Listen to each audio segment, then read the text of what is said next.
Hey everyone. By now we all know like how unreliable cryptocurrency is, especially after like the huge rise and fall of like NFTs all over the internet. But there were two types of people who actually own NFTs, one of them being people who actually like the artwork, which to me was pretty surprising because most of these looked horrendous that would just like clearly make you be made in huge amounts, which is why you always saw like the same base of like a person or animal, with the only difference being like different clothes they were wearing. And then you had other people who were like intending to sell it because they saw like as an actual piece of art that got more expensive over time, which to me was pretty surprising because they pretended like their actual like shitty mass-produced pictures were worth the same value as like actual art that took like skill and talent to make. Most of these people even put like their NFT as like their profile picture, kind of as a calling to like other owners to like show how rich they are or like make them buy from them. But then you had other people who would click on the picture and see how much they wasted on it, and then they would laugh at them. Understandably so, because most of these like cost like such an insane amount that you could buy like a physical art piece that innately has more value. Some people then took the extra step of like screenshot the NFTs, saying like how even they barely own it. Of course, it wasn't like they were actually taking it from their hands, because every NFT has like a blockchain of users. But this was enough to piss off a lot of owners, to the point that some of them called it a crime, which then in turn got more people to laugh at them. I don't want you to tell people how to waste their money, because if they have enough to afford it, then they can do whatever they want. But you have to accept the fact that some people are gonna laugh at you for buying it, because they have the hindsight of like knowing like what the inherent value of it is. And so even though you are like an NFT owner saying like how they're gonna have like a huge investment once like the cryptocurrency rises, this eventually turned out to be wrong, because we already know how like most of these ended miserably.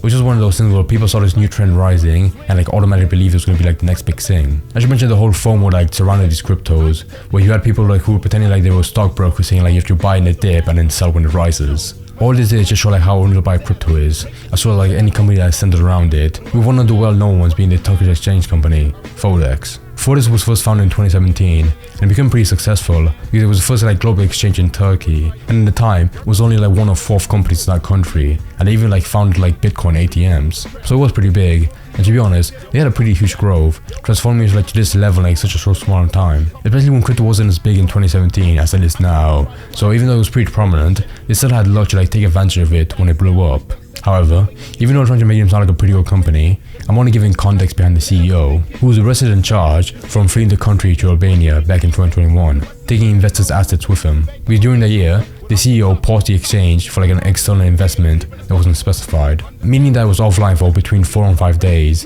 which is like a huge massive halt to trading, so it was only natural like this was a huge blowback for the company. But after that, the CEO said that the pause was caused by cyber attacks that stopped all trading, but he didn't really help his case by fleeing the country and going to Albania, taking his like clients' money with him, which at the time was over $2 billion, which all came from the 391,000 users that were part of the exchange before it was frozen. This isn't the only time something like this has happened. Like this is the same case for like a lot of like crypto exchange companies, which is why crypto like seems like a scam in general. But now, 2 years later, he was arrested, and after a long process, he was extradited back to Turkey in June. And now this month was charged for money laundering, fraud, and organized crime.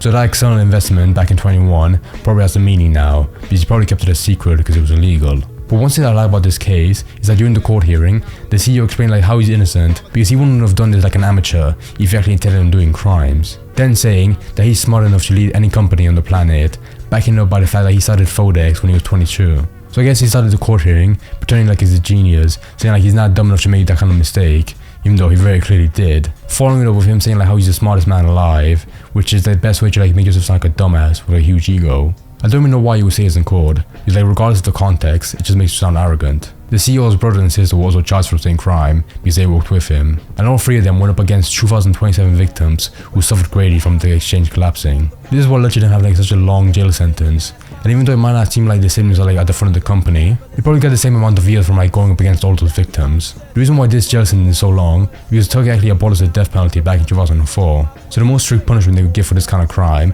is by giving the criminals so many years that basically becomes a life sentence. The prosecutors even asked him to do 40,000 years, so I guess 11,000 was like the kind they were willing to give to him. While I was looking up this case, I found another story about a Turkish criminal who was a TV cult preacher charged for fraud and sex crimes, was given 8,500 years in jail. So these kind of situations are pretty common in our country, and they only seem like bizarre to other people because this is the first time most of us has witnessed like a recent crime have this huge of a punishment. Surely over time, more deals will come up by the CEO and like the crimes he committed in the background, which is what led to him having like such a long jail sentence. Because so far, I struggled to find like more in-depth information about the charges, like the court hearing. And I definitely want to hear more statements he said if they're as crazy as like the first ones I mentioned earlier. And since the siblings were like charged as well, it'll be interesting like their involvement in the exchange.